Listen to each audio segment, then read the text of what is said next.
वालेकुम नादरीन, तव्हां ॾिसी रहिया आहियो हक़सत न्यूज़। नादरीन, तव्हां सां ख़बर शामिल कंदा हलूं नौशहर फिरोज़ खान, जिते ग्रेट हेल्थ अलायंस जे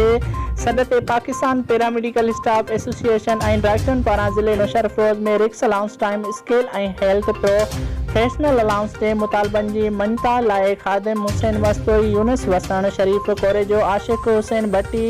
आयशा पीरज़ादो, नजमा रिंद ऐं ॿियनि अॼु 3 ॾींहं बेमोरो सिविल अस्पताल जे OPD जो बाइकाट करे 2 कलाक टोकन हड़ताल एहजाजी मुज़ाहिरो करे धरणो हयो ऐं जाइज़ मुतालबनि जी मंशा जो मुतालबो कयो। नाज़रीन, रिपोर्ट करे रहियो आहे असांखे ब्यूरो चीफ मंज़ूर मलिक, नौशहर फिरोज़।